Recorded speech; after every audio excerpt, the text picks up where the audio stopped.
Hello, BookTube. I have a little bit of a new comic book supplement for you here on Wednesday, Comic Book Day. I didn't do one of these last week, but I have. I never go to new comic shops. The new comics from Marvel and DC are hopelessly ideologically compromised, hopelessly so.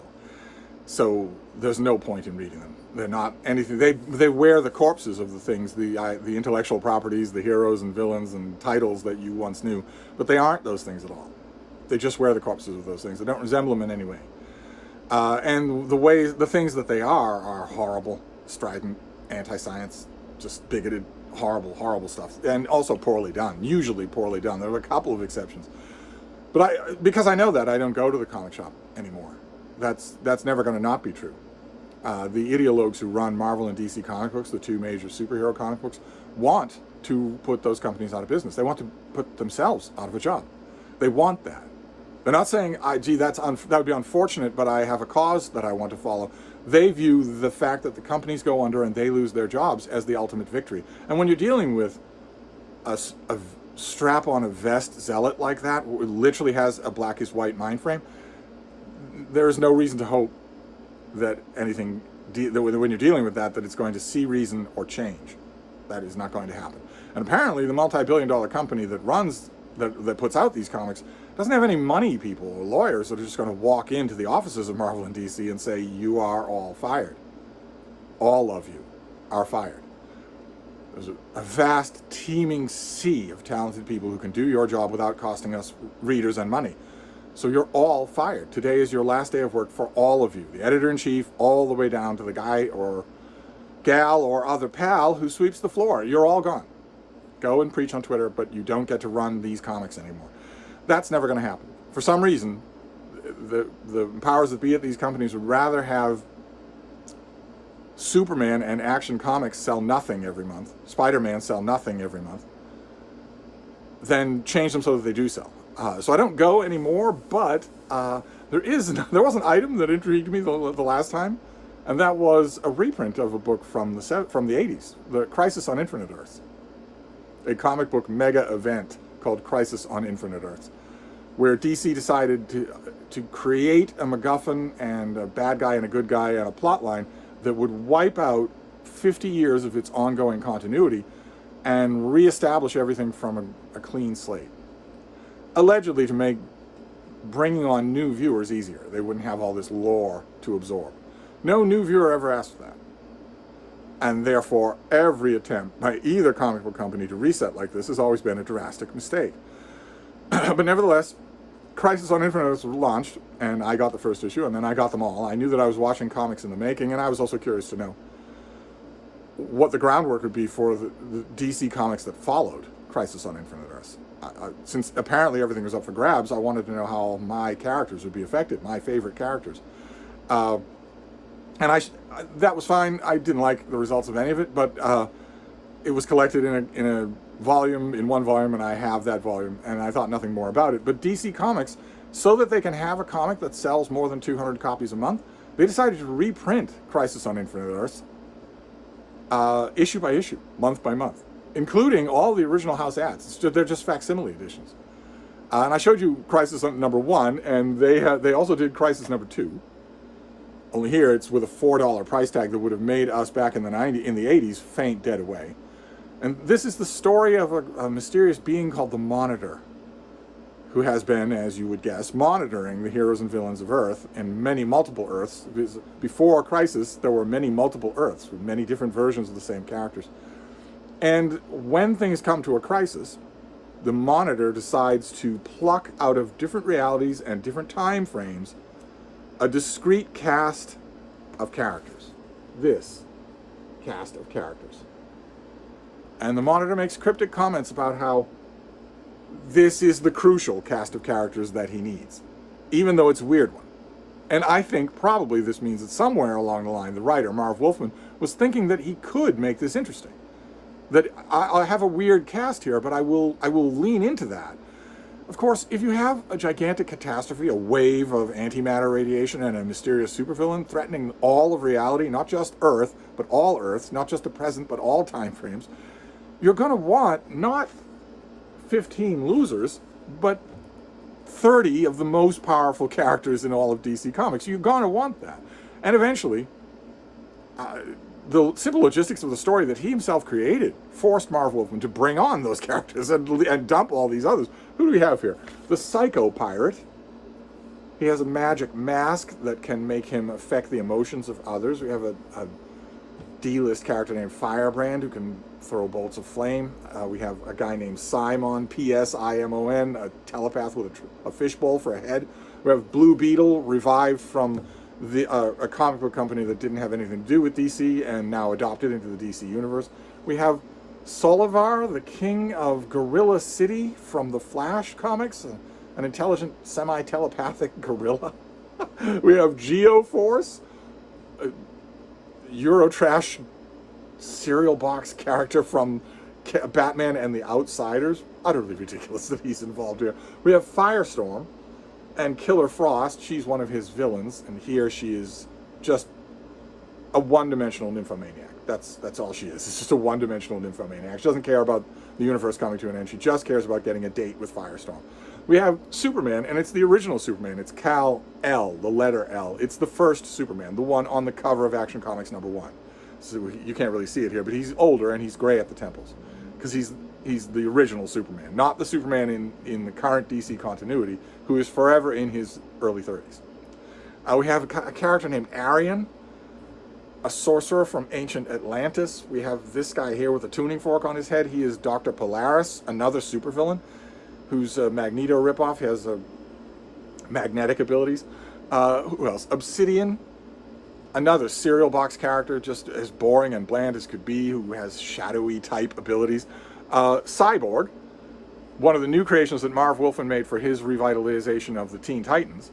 We have Dawnstar from my beloved Legion of Superheroes, plucked from the 30th century. And we have Green Lantern, but it's not Hal Jordan Green Lantern, it's John Stewart, the interesting Green Lantern. And the Monitor says that they even ask him, why pick these people instead of people who are more powerful? And the Monitor has all sorts of cryptic answers about how these are the ones I need right at this moment. That turns out never to be true. These characters are just overpowered, except for the ones who are really powerful. The really powerful ones do fine. The others don't, and need to be replaced by characters who are. But the Monitor unfolds his plan. He's going to take this team of losers and split them up into little teamlets of losers. He's going to send little teamlets of losers everywhere. And the first team is composed of, let me see here, Dawnstar, who's not a loser, Superman, who's not a loser, and Solivar, the ape guy. And they, to make things even worse, apparently the enemy of the Monitor, who we have not seen yet, has put these weird, gigantic, towering, multi-story tuning forks at all different points in reality and time, and our teams have to go to these tuning forks. What they're supposed to do with them, I have no idea. But they do, and what do they find? Who do they find climbing one of these tuning forks? Our old nemesis, Kamandi, the last boy on Earth, who is dislodged by one of these shadow creatures and falls apparently to his death, and Superman saves him for some unaccountable reason. I don't know why, but it does. And they fight the shadow creatures, who seem a lot less effective this far back in time, and we get another grouplet of losers. Another group of losers is Psycho Pirate, Obsidian, and Arion, and they go back in time to Arion's kingdom of Atlantis. And also fight these shadow beings, but something unusual happens, something that foreshadows what's going to happen later in the series, which is that the Psycho Pirate, who is a villain, is abducted by an energy beam. And we don't know why, and we don't know where. We don't know what's happening there. And that ends this issue, which is mostly just exposition. And that I'd already got, but this week, today, New Comic Book Wednesday, I got the reprint of issue #3.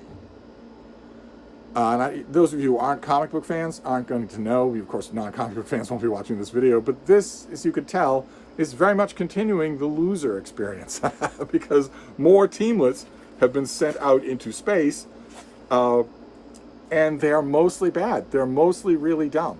Like, for instance, in the present day, we get 2 super teams. The Teen Titans, but at a kind of a dumb period in their roster, and the Outsiders. which never had a period in their lifespan that wasn't dumb. And they are in the city, they're in Metropolis, just sort of fighting the chaos that's going on there, are doing their best. Buildings are collapsing all around. In this issue, George Perez, the artist, the great George Perez, gives us a couple of neat visuals. My favorite one being this. Wonder Girl is protecting, she's lowering these people off a building. She does not see that the building is collapsing behind her and is going to crush her. And there was a blur of motion. Superman blurs in to save her. That's rather well done. But they can't do anything against this wave of antimatter that is roiling in on them. And it's also roiling in everywhere else. So we go back to World War II, so that Marv Wolf can haul out all of DC's loser World War II heroes. There's their own tuning fork in this German village where they're fighting it out, where we've got Sergeant Rock and Easy Company. We've got the Haunted Tank, which is a tank that is haunted by the ghost of Confederate General Jeb Stuart. I read a couple of those adventures. These people all had comics of their own. The Haunted Tank had a comic of its own. And I was always curious. My quip to my friends at the time, 60 years ago, was that if the tank really were haunted by Jeb Stuart, he wouldn't shoot the Germans. He'd shoot all the black conscripts in the U.S. Army. But we get all of them, and they're all gruff and stoic, and we've got another stupid loser team here. And we also get the original concept of a World War II group called the Losers. I say original because anyone who's ever read a comic book series from DC called Final Frontier is going to know the version of the Losers that they want to remember. And it's not these people. It's not this dumb comic that went on forever and ever. And in this issue, they don't escape the antimatter wave. It wipes them out. And that was stakes. That was stakes. We go to the Old West, DC's Old West, with all of its loser Old West characters. And they also can't escape this wave, which kills one of them. These fairly good visual effects here. And in the 30th century, the home of my beloved Legion of Superheroes, they also are dealing with this antimatter wave. They can't hold it back. They can't fight against it. And it kills a reserve legionnaire called Kid Psycho. Just wipes him out. He's not even awake for it. So we know in issue number 3 that there are stakes involved and that characters will die. So far, only minor characters. But still. I read issue number 3 and I thought, well, this thing is already off the rails. But if there are real stakes involved, and if you've got an interesting visual motif and that a dying, distressed Barry Allen Flash keeps appearing out of nowhere, he's obviously coming from somewhere, and it's so frightening that it even frightens Batman. You've got that, you've got this wave of antimatter that is acting along comic book physics instead of real world physics. There is no way that it could... The past and the future are not two different places where things are happening right now, same as the present. The past has already happened and can't be changed, and the future hasn't happened yet. People don't live there.